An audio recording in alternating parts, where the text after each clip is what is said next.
Welcome friends, self अध्ययन पर आज की जीएसटी की क्लासेस के अंदर जीएसटीआर 1 को हम फाइल करना सीखेंगे। जीएसटीआर 1 रिपोर्ट हम कैसे फाइल करते हैं, क्योंकि जीएसटीआर 3B से पहले हमें अपनी जीएसटीआर 1 रिपोर्ट डालनी होती है। उसके बाद ही जीएसटीआर 3B में हमारा जितना भी टैक्स पेबल अमाउंट होता है उसका पेमेंट हमें करना होता है। तो यहाँ पर जीएसटीआर 1 रिटर्न को समझने के लिए सबसे पहले आपको पूरा प्रोसेस पता होना चाहिए कि business to business invoice, business to customer, customer large और रिटर्न्स के जो भी ट्रांजैक्शंस है उसको आपको कैसे फाइल करना है। इसके लिए मैंने आपको टैली में पहले वीडियो प्रोसेस बताया हुआ है। अगर आपने जीएसटी टैक्सेशन के अंदर 21 से 25 तक टैली के अंदर जो मैंने पूरा प्रोसेस आपको बताया है, जैसे कैलकुलेशन कैसे होती है हमारी जीएसटीआर 1 रिपोर्ट, जीएसटीआर 2 और जीएसटीआर 3B, वो सारी की सारी एंट्रीज को मैंने पहले ही आपको एक्सप्लेन कर दिया है। मैं आपको अब ऑनलाइन रिटर्न फाइल करना बता रहा हूँ कि कैसे हमें फाइल करना है। सबसे पहले हमें जाना होगा जीएसटी की साइट पर और यहाँ से करना होगा उस पर लॉगिन। लॉगिन करने के बाद हम इस पर अपनी डिटेल डालेंगे। आईडी पासवर्ड डालने के बाद और कैप्चा कोड डालने के बाद जैसे हम लॉगिन करेंगे तो हमें लॉगिन पैनल पर जाने को मिलेगा। अभी यहाँ पर इनवैलिड यूज़र नेम आ रहा है। मैं एक क्लाइंट के डेमो पर आपको ये एक्सप्लेन कर रहा हूँ कि कैसे आपको अपना जीएसटीआर 1 रिपोर्ट फाइल करना है। उसके बाद हम नीचे कैप्चा कोड डाल देते हैं, देन लॉगिन पे क्लिक करना है और यहाँ पर आप देखेंगे रिटर्न डैशबोर्ड पर आपको जाना होगा। जैसे ही आप रिटर्न डैशबोर्ड पर जाएंगे आपको किस मंथ का अपना जीएसटीआर 1 फाइल करना है। नॉर्मली आप अगर 1.5 करोड़ के टर्नओवर से नीचे में आते हैं तो आपका जो फाइल होगा वो क्वार्टरली बेसिस पर होगा। अगर आपका नील रिटर्न है और उस केस में आप करना चाहते हैं तो एसएमएस के थ्रू भी आप उसको फाइल कर सकते हैं। एसएमएस का प्रोसेस मैं आपको पहले बता देता हूं कि अगर आपका नील रिटर्न है, जैसा कि नोटिफिकेशन भी आप देख रहे हैं, nil return for GSTR 1, GSTR 3B and CMP08, यानी कि जो हमारा कंपोजिशन डीलर के लिए है, वो अपने जो रिटर्न फाइल है एसएमएस के थ्रू भी कर सकते हैं। नील रिटर्न फाइल करने के लिए आपको नील लिखने के बाद स्पेस देना है R1, जो कि आपको जीएसटीआर 1 रिपोर्ट फाइल करना है नील का। उसके बाद अपना जीएसटी नंबर और स्पेस देने के बाद मंथ, जैसे दिसंबर 2020 तो 12/20/20। इस तरीके से आप अपना एसएमएस के थ्रू भी रिटर्न फाइल कर सकते हैं। अब जैसे ही हम यहाँ पर रिटर्न फाइल करने के लिए जाएंगे, जैसे दिसंबर मंथ की 2020-21 में हम जीएसटीआर 1 अगर फाइल करेंगे तो सर्च पे जाने के बाद हम यहाँ पर 2 तरीके से रिटर्न को फाइल कर सकते हैं। एक ऑप्शन होता है प्रिपेयर ऑनलाइन, यानी कि जितने भी हमारे इन्वॉइसेस हैं उन सभी को हमें यहाँ पर फीड करना होगा। उसके लिए सारी डिटेल्स हमें डालनी होगी, GST number, HSN code summary और पार्टी की डिटेल्स, वो सारी चीज़ें हमें ऑनलाइन फीड करनी होगी। या एक और यहाँ पे प्रोसीजर है, आप प्रिपेयर ऑफलाइन के ज़रिए भी अपना जितना भी इन्वॉइसेस है उसको अपलोड कर सकते हैं। अब वो आप यूटिलिटी के ज़रिए भी बना सकते हैं, या आपके पास अगर कोई सॉफ्टवेयर है जहाँ से आप एक्सपोर्ट करके अपनी फाइल्स को यहाँ पर अपलोड भी कर सकते हैं।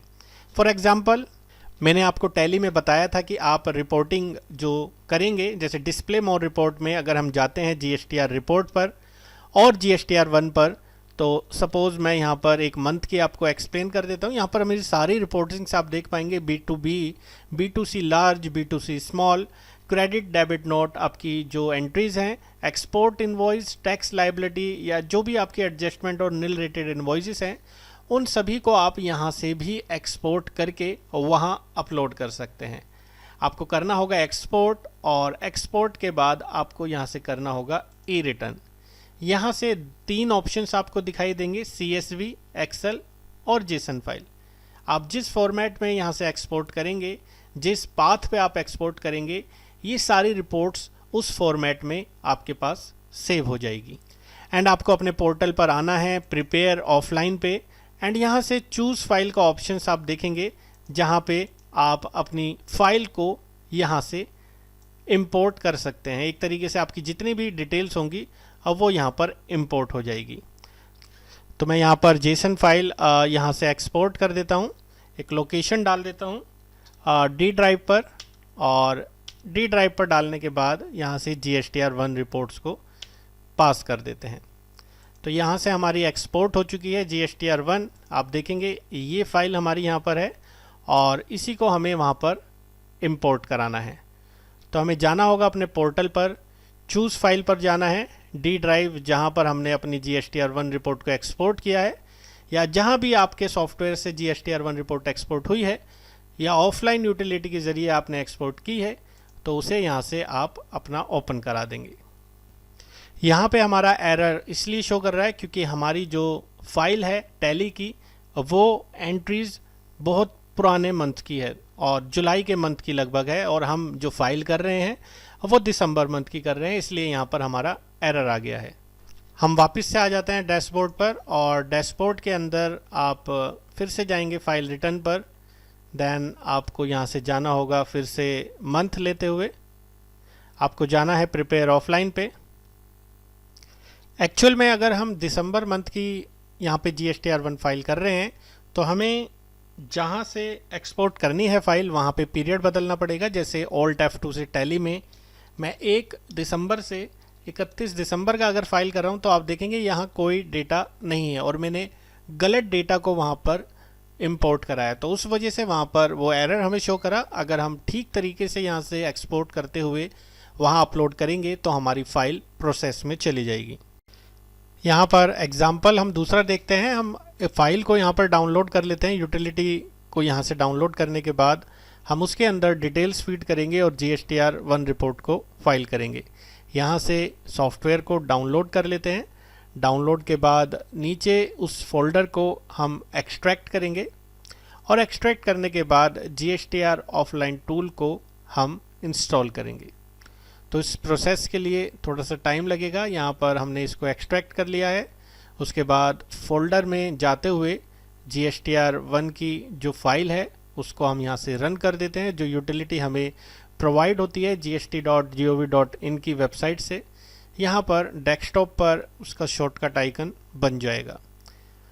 तो इंस्टॉल होने के बाद हम उसको ओपन करेंगे और पूरा पोर्टल हमें वहाँ पर दिखाई देगा। एक तरीके से हम कैसे इनवॉइस जनरेट करेंगे वहाँ पर। अब डेस्कटॉप पर चलते हैं। डेस्कटॉप पर हम अपनी ऑफलाइन टूल वाली यूटिलिटी पर ओके प्रेस कर देते हैं और उसके बाद यहाँ पर हमारी एप्लीकेशन हो चुकी है स्टार्ट। आप देखेंगे अपलोड न्यू पे आप क्या रिटर्न फाइल करना चाहते हैं GSTR1 की और GSTR2 की, वो डिटेल्स आपको डालनी है।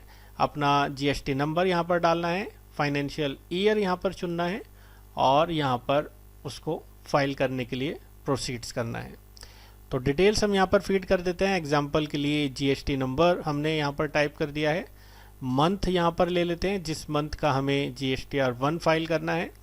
एग्जांपल के लिए हम यहाँ पर नवंबर ले लेते हैं और यहाँ से कर देते हैं प्रोसीड्स पर क्लिक। फिर से हमें वार्निंग दे रहा है कि आपकी डिटेल्स जो है आप उससे एक्सेप्ट करना चाहते हैं। एक्सेप्ट करने के बाद इस तरीके का इन्वायरमेंट शो होगा। अपनी टैली के अंदर हम F2 प्रेस करते हुए 1 जुलाई से 31 जुलाई जो कि हमने टैली में एंट्री डाली थी, यहाँ से इस डेटा को हम एक्सपोर्ट कर लेते हैं। एक्सपोर्ट करने के बाद ई रिटर्न के बाद यहाँ से एक्सेल फाइल को हम डी ड्राइव पर या सी ड्राइव पर सेव कर लेते हैं और एंटर करने के बाद यहाँ से इसे करा देते हैं पास कराने के बाद हमारी GSTR1 एक्सेल फाइल एक्सपोर्ट हो रही है। उसके बाद हम अपनी वापस से ऑफलाइन टूल की यूटिलिटी पे जाएंगे और यहाँ से नवंबर मंथ की जगह ले लेते हैं जुलाई मंथ। उसके बाद यहाँ से कर देंगे प्रोसीड्स और यस पे क्लिक करते हुए इंपोर्ट फाइल पे जाना है। एक्सेल फाइल यहाँ पे इंपोर्ट करने के लिए पूछ रहा है। डी ड्राइव पर जहाँ भी हमने GSTR1 की रिपोर्ट डाली थी वहाँ से ओपन प्रेस करेंगे और are you sure you want to save data, then yes. Successfully हमारी यहाँ पर डिटेल्स ऐड हो चुकी है। व्यू समरी अगर हम देखें तो आप देखेंगे जितने भी हमारी इन्वॉइसेस थी टैली में, वो B2B की, B2C की या B2 स्मॉल की, रिटर्न की, एक्सपोर्ट की या हमारी जो भी लायबिलिटी बनती है, वो सारी की सारी डिटेल्स यहाँ पर आपने जितनी भी एडवांस रिसीव किया है उसकी HSN कोड समरी, वो सारे हमें यहाँ पर शो हो रहे हैं। अब यहाँ से हम कर देंगे जनरेट फाइल और ये हमारी फाइल जनरेट हो चुकी है। इसको हम जहाँ सेव करेंगे, सपोज डेस्कटॉप पर हम सेव कर लेते हैं और क्योंकि ये जुलाई मंथ की है और मैं आपको बता रहा हूँ दिसंबर मंथ का, तो वो पॉसिबल नहीं है। आपका अगर जिस मंथ का डेटा है, जिस मंथ में आपने अपनी टैली में या किसी सॉफ्टवेयर में एंट्री की है, उसकी फ़ाइल को आप पहले एक्सपोर्ट कीजिए उस मंथ में, और ऑफलाइन टूल के ज़रिए इंपोर्ट करने के बाद यहाँ से जेसन फाइल को एक्सपोर्ट कर दीजिए। अब इसी फाइल को आपको वहाँ पर अपलोड करना है। तो सिंपल सा यहाँ पर कंसेप्ट है, आपको यहाँ से जो भी फाइल जेसन फाइल एक्सपोर्ट हुई है उसको पोर्टल पर जाना है, चूज़ फाइल पे उस फाइल को अपलोड कर देना है। अगर मैं फिर से यहाँ पर अपलोड करूँगा तो सेम एरर मुझे शो होगा, बिकॉज जुलाई मंथ का मैं आपको डेटा डाल के दिखा रहा हूँ और दिसंबर मंथ का मैंने कोई एंट्री नहीं की है। या आप चाहें तो फिर से जा सकते हैं रिटर्न पर और यहाँ से खुद से रिटर्न फाइल कर सकते हैं ऑफलाइन की जगह प्रिपेयर ऑनलाइन पर। सेम कंसेप्ट यहाँ पर होगा, आपको क्लिक करना है। जैसे आप देखेंगे आपकी इनवॉइसेस B2B है, B2C लार्ज है या आपका एक्सपोर्ट इनवॉइस है, आपको उस पर क्लिक करना है और यहाँ से ऐड डिटेल पर जाते हुए वो सारी डिटेल्स फीड करनी होगी। रिसीवर GST नंबर यहाँ पर डालना होगा, इनवॉइस डेट जिस डेट में आपने सेल की है, इनवॉइस नंबर और टोटल यहाँ पर इनवॉइस वैल्यू आपको डालनी होगी। किस स्टेट में इनवॉइस हुई है, लोकल तो दिल्ली, या जिस स्टेट का है उसका लोकल या अदर स्टेट का है, वो सारी डिटेल्स आपको फीड करते हुए वन बाय वन यहाँ से सेव करना है। तो ये हमारा प्रोसेस है GSTR1 को फाइल करने का। आपको हर स्टेप पे जाना होगा। B2CB लार्ज में आपकी रिपोर्ट्स अगर फाइल करनी है, आपका कोई रिटर्न हुआ है, वो आपको यहाँ पर रजिस्टर्ड डीलर से रिटर्न को फाइल करना है, या इस तरीके से ये सारा प्रोसेस हम ऑलरेडी टैली में सीख चुके हैं। वही कंसेप्ट यहाँ पर आपको फाइल करना है। जब हमारा GSTR1 फाइल हो जाएगा उसके बाद हम अपनी GSTR3 रिटर्न को फाइल करेंगे। ये प्रोसेस हम देखते हैं नेक्स्ट वीडियो में, कैसे GSTR3 को हम फाइल करेंगे। तो एक्सेल का जो 6th असाइनमेंट मैंने आपको दिया था, टैली असाइनमेंट, होपफुली आपने वो किया होगा। उसके बाद आपको इस वीडियो को समझने में कोई इशू नहीं होगा। आपका GST नंबर, क्या टैक्स वैल्यू है, क्या टैक्स अमाउंट है, वो सारी डिटेल्स आपको यहाँ से उठाना है जिस मंथ की आपने ट्रांजैक्शंस की है, और वहाँ पर रिटर्न फाइल करते हुए आपको वही वैल्यू डालनी है। सेम कंसेप्ट है जैसा हमने टैली में एंट्री की थी, जैसे यहाँ पर इनवॉइसेस थी उसी तरीके से हमें वो रिटर्न फाइल करना है। वहाँ सारे कंसेप्ट हम समझ चुके थे कि B2B हमारी अगर बिजनेस टू बिजनेस है, बिजनेस टू कस्टमर है, स्मॉल अमाउंट अगर वहाँ पर वैल्यू 2.5 लाख तक की है तो फिर हमारा B2C स्मॉल है, अदरवाइज लार्ज है। ये सारे कंसेप्ट हमने पूरा स्टेप बाय स्टेप देखा था उन 5 वीडियो में, जब हमने टैली के अंदर सारा GSTR1 रिपोर्ट्स को क्लियर किया था।